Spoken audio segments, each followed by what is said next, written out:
Salut, ici Maps! Bienvenue à mon update du mois de novembre.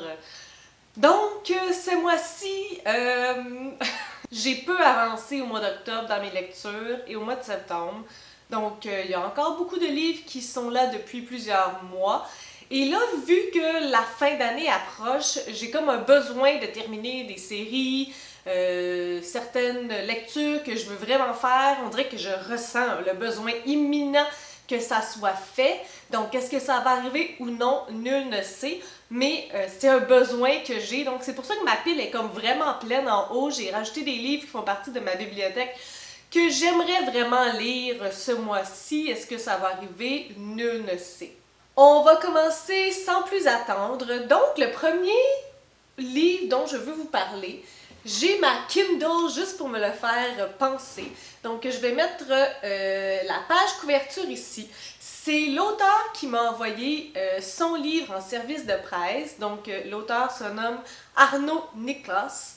Et je suis vraiment contente parce que c'est d'une manière très certaine le premier livre dont je vais vous parler. Donc, je vais vous parler de ce livre-là qui se nomme La destinée des désolations, tome 1. Je vais vous en parler le 4 novembre. Il n'y a pas d'exception à ça. Je l'ai lu, j'attends juste de vous en parler. Donc, brièvement, on va suivre un personnage qui se nomme Casey Alexander, qui vit dans un futur quand même assez proche, qui est très triste, qui est survivre ou mourir. Donc, c'est un monde qui fait un peu dur. C'est un monde un peu comme apocalyptique. Et son but à ce personnage-là, c'est de retrouver un peu la paix, le calme, la sérénité, trouver un endroit où il va juste pouvoir se poser et vivre. Donc, c'est sa quête et ça ne risque pas d'être facile. Sur le chemin de cet objectif, il va se faire des alliés et des ennemis, forcément. Donc, merci beaucoup à l'auteur de m'avoir envoyé son livre et je vous en parle le 4 novembre. Je vais aussi vous parler de Fangirl, ça c'est sûr et certain, de Rainbow Rowell. Je vais vous en parler le 7 novembre. Le 7 novembre. Fangirl, ça fait plusieurs mois qu'il est dans ma pile à lire, que je l'ai loué à la bibliothèque. Ce qui est magique avec la bibliothèque d'Ottawa, c'est qu'il n'y a pas de nombre limite de renouvellement, donc je pourrais être rendue à 7-8 fois. C'est quasiment rendu mon livre, tellement ça fait tellement de temps qu'il est chez nous, mais bon. Donc, pourquoi ce livre-là? Eh bien, parce que j'ai déjà lu Eleanor and Park de Rainbow Rowell et j'avais beaucoup apprécié jusqu'à la fin. Donc, je voulais réessayer son écriture, voir si ça me plaît ou non. On dirait que j'ai une attitude un peu mitigée. Je ne sais jamais où me placer dans ce type d'auteur-là. Les auteurs comme John Green aussi. On dirait que je suis tout le temps un peu, je ne sais pas où je me situe. Est-ce que je suis faite pour ce style-là ou non? Donc, c'est pour ça que je voulais me réessayer.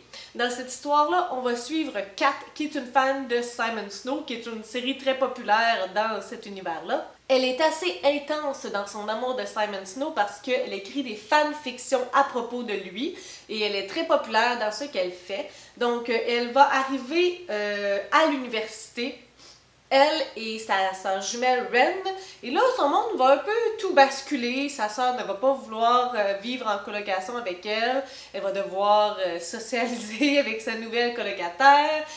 Son petit ami va se passer quelque chose avec lui, la situation familiale aussi n'est pas évidente, donc il va y avoir comme un gros renversement de toute sa vie, de tout ce qu'elle aime, de tout ce qui était un peu acquis dans sa vie, et c'est de ça que ça va parler. Donc ça, je vais vous en parler le 7 novembre dans ma vidéo critique de ce livre-là. Pour ce qui est du reste des livres, il n'y a rien de moins sûr et certain si je vais les lire au mois de novembre, dans quel ordre, nul ne sait. Finding Cinderella, c'est le tome 3, après Hopeless et Losing Hope. J'ai fait une vidéo spoilers de Losing Hope qui est juste une spoilers. Pourquoi? Parce que c'est un tome qui est directement lié au premier. C'est comme un 1.5 si je peux vous dire. Donc, faire une vidéo sans spoilers de tout ça, ça n'aurait pas été vraiment possible, compte tenu que le livre 1.5 est un spoilers en lui-même. Je sais pas si vous comprenez. Donc, si vous êtes intéressé par cette série de Colin Hoover, commencez par Hopeless. Ne cherchez pas, je n'ai pas fait de vidéo de Hopeless, ça fait plusieurs années que je l'ai lu, avant même que j'aie ma chaîne. Peut-être éventuellement que je pourrais le relire et vous en faire une vidéo. Tout ce qui est Colin Hoover, on dirait que ça me fait pas peur de le relire. Donc celui-là, c'est Finding Cinderella. Sur le coup, j'étais assez heureuse de pouvoir le lire. Malheureusement, en lisant le 4e de couverture, je me suis rendu compte que c'est pas en lien avec les personnages principaux de Hopeless et de Losing Hope. Donc on est avec deux personnages autres, deux personnages secondaires des premiers tomes. Donc, quand, dans l'obscurité la plus totale, une inconnue tombe dans ses bras, Daniel a le premier coup de foudre de sa vie. Tous deux décident de vivre une histoire aussi courte qu'intense, sans échanger leur nom ni voir leur visage. Quelques mois plus tard, alors que Daniel a perdu tout espoir de retrouver sa Cendrillon, il rencontre Sis, la meilleure amie de Sky. Deuxième coup de foudre, mais Holder lui interdit formellement de tenter de la séduire, ce que Daniel va bien sûr prendre pour un défi à relever. Donc, on a Sky et Holder qui font partie des premiers tomes, mais le reste, c'est un univers qu'on n'a pas exploré, des personnes qu'on ne connaît pas vraiment, donc à suivre. J'ai vraiment en tête aussi de lire ce livre-là, Pierre Lemaître. Le titre de ce livre-là, c'est Alex. Une suggestion de Laure Desrosiers parce que je me plaignais d'avoir de la difficulté avec mes trailers. Donc celui-là est supposé être vraiment bon. Donc j'ai vraiment le goût de le lire. Ça fait plusieurs livres que je lis qui ne sont pas des trailers. Donc je serais peut-être due à retomber dans cet univers-là. Qui connaît vraiment Alex? Elle est belle, excitante. Est-ce pour cela qu'on l'a enlevée, séquestrée, livrée à l'inimaginable? J'espère que c'est pas trop visuel. Mais quand la police découvre enfin sa prison, Alex a disparu. Alex, plus intelligente que son bourreau. Alex, qui ne pardonne rien, qui n'oublie rien ni personne. Un thriller glaçant qui jongle avec les codes de la folie meurtrière. Une mécanique diabolique et imprévisible où l'on retrouve l'extraordinaire talent de l'auteur de Robe de mariée. Donc, il a fait un autre livre qui est Robe de mariée, que je ne connais pas non plus. J'ai commencé la série 4 filles et un jeans de Anne Brashares cet été sous la suggestion, très forte suggestion de mon amie Pamela, lorsqu'on avait fait des do, des dump avec les garçons puis les filles de personnages imaginaires. En tout cas, elle était vraiment outrée que je n'ai jamais lu les 4 filles et un jeans. Donc, c'était l'été, je me suis dit pourquoi pas, ça va être quand même assez facile à lire. Celui-là, c'est le 3e tome, le 3e été. Donc, je vais essayer de le lire. Ça se lit quand même assez rapidement, le premier et le deuxième. J'ai pas eu tant de difficultés. C'est très jeune, très accessible. Donc, c'est dans mon objectif de le lire. Si ça vous intéresse, vous pouvez aller voir mes critiques au moins sur le tome 1 pour savoir un peu de quoi ça parle. Je ferai pas un gros récapitulatif parce que je m'en souviens plus. Une mémoire de marde. Celui-là, c'est une suggestion de Sylvain Demanti de la chaîne BookTube du même nom. Donc, je vous mets le lien en barre d'informations. Fleurs captives de Virginia C. Andrews. Je vous le lis parce que je ne l'ai même pas lu encore. L'illustration est un peu spéciale. Une fille avec des yeux weird, avec un couteau. À la mort de son mari, Corinne retourne dans la demeure parentale en compagnie de ses 4 enfants. Malheureusement, la vie deviendra rapidement un enfer pour cette famille maudite. Pour de sombres histoires d'héritage, l'existence des enfants doit rester cachée aux yeux du père de Corinne, avec lequel elle est brouillée. Ok, donc son mari, c'était pas le père des enfants. Okay? Sa mère, pour sa part, se montre vindicative et terrible envers eux. Sous couvert de les préserver, elle les séquestre dans le grenier avec à peine de quoi subsister. Ils font de cet endroit d'incertitude et de traumatisme le royaume de leurs jeux et de leurs rêves, le refuge secret de leur tendresse à l'écart du monde. Mais les jours deviennent des semaines et les semaines des mois, très loin d'être au bout de leur surprise dans cette atmosphère délétère de complots familiaux. Leur seul objectif demeure de s'échapper à n'importe quel prix. C'est quand même assez intéressant comme résumé. C'est pas du tout ce à quoi je m'attendais en regardant l'image, mais tu sais, bon. Alors, on va savoir plus tard. C'est quand même de la petite écriture, si vous voyez ça. Un livre de poche avec beaucoup de petites écritures, donc à suivre. Ce livre-là est dans ma pile depuis vraiment très longtemps. Le livre de perles de Timothée de Fontbelle. Il vient d'un monde lointain auquel le nôtre ne croit plus. Son grand amour l'attend là-bas, il en est sûr. Pris au piège de notre histoire, Joshua Pearl aura-t-il assez de toute une vie pour trouver le chemin du retour? Donc, c'est ça. Peut-être qu'un jour, je vais le lire. Celui-là aussi, c'est une suggestion. La vie est faite de ces toutes petites choses de Christine Montalbetti. Une suggestion de Jean-Philippe Beauchamp. Alors, je l'ai dans les mains. Avez-vous jamais pensé à remercier vos spaghettis de se tenir aussi sagement dans votre assiette au lieu d'onduler en manière de petits serpents jaunes tout autour de vous? À éprouver de la reconnaissance pour l'eau qui, sortant de votre pomme de douche, se laisse docilement diriger vers votre corps qu'elle asperge agréablement? La gravité, je vous l'accorde, est cause que nous tombons ou que se brisent, hélas, des objets auxquels nous tenons, mais elle retient avec bonheur nos semelles à la croûte terrestre et organise gentiment le monde autour de nous.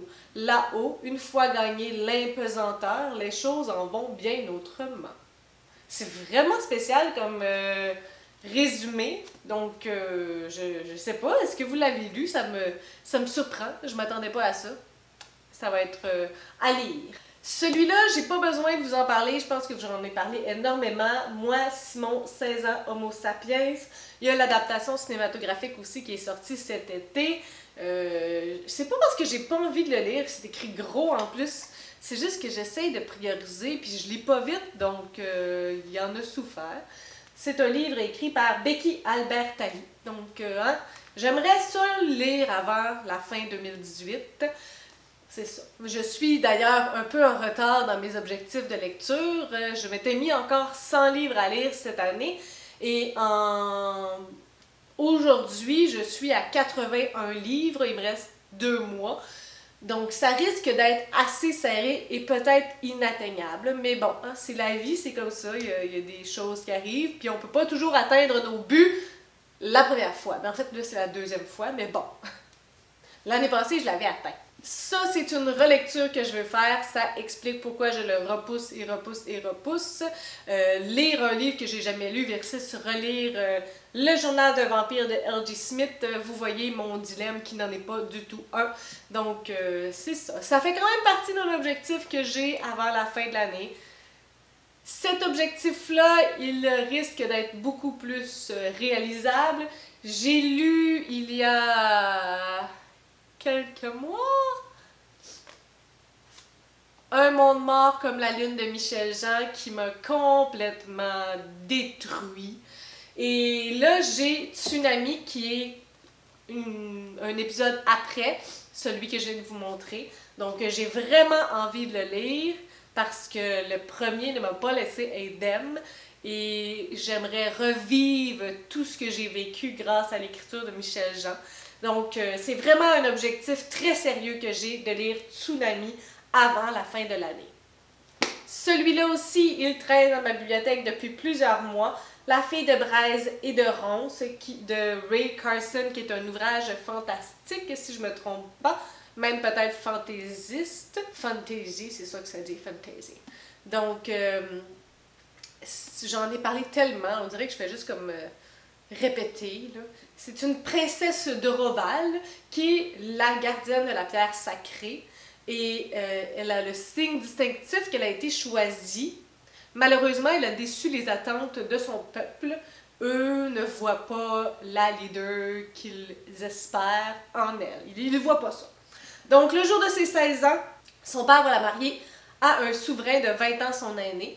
Alors, elle va commencer une nouvelle existence loin des siens, dans un royaume menacé par un ennemi qui veut s'emparer de son pouvoir à elle. Donc, elle va devoir remonter ses manches et se battre pour accepter son destin et démontrer à son peuple qu'elle est celle qu'ils attendent. Hein? Celui-là aussi, ma foi, ça fait beaucoup de mois qu'il est dans ma pile. Et non pas parce que je n'ai pas d'intérêt. Comme je vous disais, c'est vraiment par manque de temps, par échéance, par random naissent par hasard. Donc, La prophétie de Glendower de Maggie Stiefvater, c'est vraiment cool. Si elle embrasse l'amour de sa vie, il mourra. Donc, elle va rencontrer un gars, puis elle va ressentir quelque chose, puis elle sait que lorsqu'elle n'arrête pas de penser à une personne, ça veut dire qu'il y a deux choses, il y a deux raisons seulement pourquoi cette personne-là peut apparaître dans ses rêves ou dans sa tête. Et c'est que elle est soit l'amour de sa vie, soit la cause de sa mort. Donc, tam tam tam. Le troisième tome de la série que j'aime, Les Sept Royaumes de Cinda Williams Shima, Le Trône du Loup Gris, qui est aussi une relecture.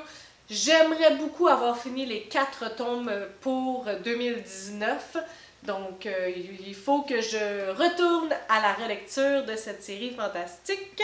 Et j'aime vraiment la couverture mauve, elle est incroyable. Donc ça fait partie de mon objectif. Si vous voulez savoir de quoi ça parle, allez voir ma critique du premier tome. J'ai pas vraiment envie de vous parler plus que ça de ce livre-là. Sa Majesté des Mouches de William Golding, qui est encore dans ma palle à lire depuis vraiment longtemps. Le troisième tome de la série, le cycle d'Ender, Ender's Game en anglais, de Orson Scott Card, le troisième tome qui est Xénocide, qui est la série préférée de mon copain. J'ai lu le premier et le deuxième tome, des opinions très divergentes sur ces deux tomes-là. Donc, je ne sais pas à quoi m'attendre pour le troisième tome, mais c'est ça, faut que je le lise là. J'aimerais relire un livre de Delphine de Vigan. J'ai lu No et moi au début de l'année, je crois, et j'avais tellement aimé. Celui-là, c'est Rien ne s'oppose à la nuit, et c'est un de mes objectifs, un des livres de ma bibliothèque. Donc, j'aimerais beaucoup relire de cet auteur avant la fin de l'année. Dans d'autres rêves encore plus fous, j'aimerais commencer la série La Bête à sa mère de David Goudreau. Il y a vraiment eu un gros hype au début de l'année à propos de cette trilogie, si je ne me trompe pas. Donc, j'aimerais y embarquer moi aussi. J'ai vraiment l'impression que le style va me plaire, un peu glauque, un peu dérangeant. J'aime ça, ces choses-là. Donc, ouais, ça aussi, ça fait partie de mes rêves les plus fous. Finalement, la dernière chose dont je voulais vous parler, et là, je ne les trouve pas, je ne sais pas ce que j'en ai fait, mystère et boule de gomme. J'ai reçu un courriel de GP Style qui me proposait de lire un livre dont vous êtes le héros. Donc, je n'ai pas lu de livre comme ça en étant adulte. J'ai l'image, étant jeune, tu sais, qu'il faut que tu te rendes à telle page, puis que, dépendamment de ton choix, ça modifie l'histoire. Et étrangement, lui m'avait parlé du livre L'homme au cheval de brume de James Campbell, que je n'ai pas réussi à trouver.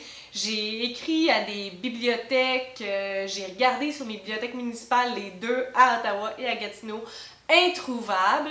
Donc, je me suis un peu résignée. Et au moment où je me suis résignée, mon père a publié qu'il vendait des livres dont vous êtes le héros. Donc, j'étais comme, quoi? Je comprends pas, je sais même pas. Ah! Et finalement, il m'a gardé une série qui se nomme Loup Ardent. Et c'est celle-là que je voulais vous montrer. Donc, mon objectif, c'est de commencer à lire cette série-là. Il paraît qu'il faut des dés pour jouer, puis en fonction de tes dés, ça amène un succès ou un échec, je sais pas trop. Donc, mon objectif aussi, ça fait lire au moins un de cette série, là, commencer par un, fait partie d'un objectif que je convoite avant la fin de l'année. Donc, je vais vous mettre l'image ici parce que, je sais pas, là, que je l'ai mis, j'ai cherché dans ma bibliothèque, je trouve pas, genre les yeux sales, quelque chose, je sais pas.